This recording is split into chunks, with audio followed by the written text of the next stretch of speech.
Welcome to Storytimer. Brandie Peltz. Brandie Peltz was a fifth grader in Mr. Carragher's class in 1986. The 11-year-old girl was the only child of her parents, Roxy and Stephen Peltz. Brandie had been born on October 11th, 1975, so she had only been 11 for a couple of months. The family lived just south of Argos, Indiana, on Michigan Road, Old US 31. Argos is a tiny town south of South Bend, Indiana, between Plymouth and Rochester. In the weeks before this incident, the Peltz family had been receiving obscene phone calls. Someone would call and breathe heavily but not speak at all. The family was annoyed by the calls. They hadn't felt especially threatened by the calls, though. It had seemed more like a prank than something sinister.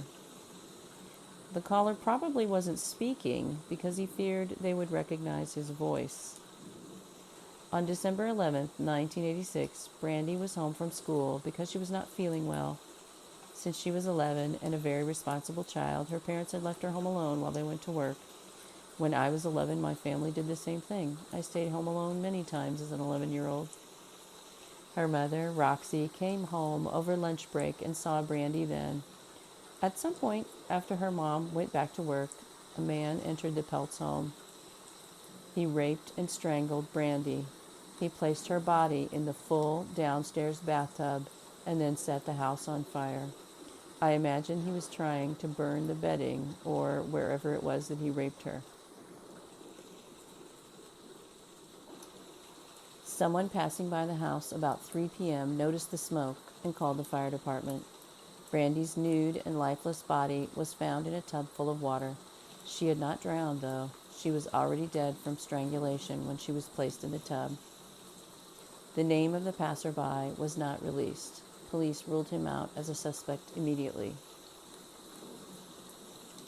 Who would know that she hadn't gone to school? Someone at the school? Someone nearby that saw who got on the bus and who didn't? A neighbor, possibly? Someone who followed the same route as the bus in the morning? Sometimes as a high school student, I would be driving to school and get sort of stuck behind the bus at some point each day. I would have to follow the bus from stop to stop, not able to pass. Was there a driver, not necessarily a teenager, who drove a regular route like that? Perhaps it was the obscene phone caller who had been calling lately. Perhaps he called and she answered in case it was her mom calling. Phones did not have caller ID then. You had to answer it to find out who it was. My suspicion is that it can only be someone fairly close to the family, though. Someone had targeted Brandie in the weeks and months before. I think the caller was the perpetrator. I wonder if the calls ended after Brandie's death or if they continued. Was this her first sick day at home that week? No, in fact, it was not. She had been out sick all week. December 11th was a Thursday in 1986. In reading articles about the case, I found that Brandie had been out sick all week with a bronchial-related illness. That window of time is so small. That lunch break with Mom until 3 p.m. when the fire was spotted is a very short window of time. Was someone watching the house to see when the mom would leave after lunch? Where did Brandie's mom work? Where did Brandie's dad work? Was there a coworker of either one who left work for a couple of hours that afternoon, knowing Brandie was home alone? This family went to the Wesleyan church. Some churches have prayer circles.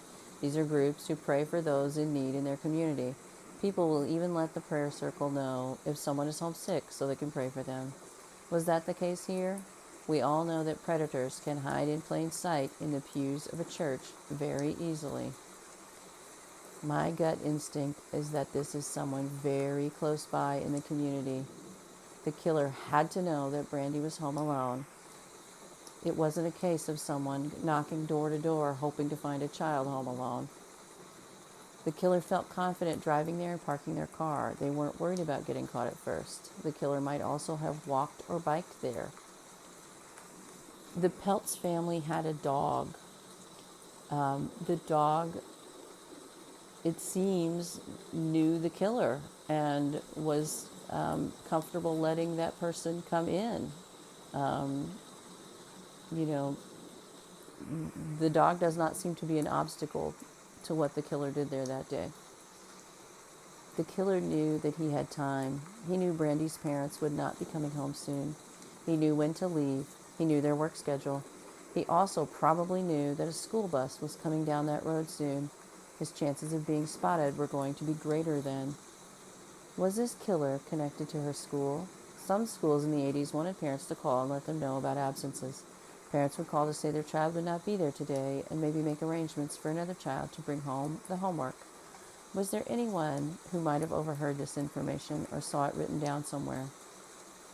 Perhaps there is someone out there who knows something. Maybe they felt loyal in the past, but they do not feel loyal anymore. Hopefully someone will come forward.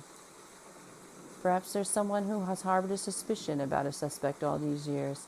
Maybe there was a man that was creepy, but they have no proof.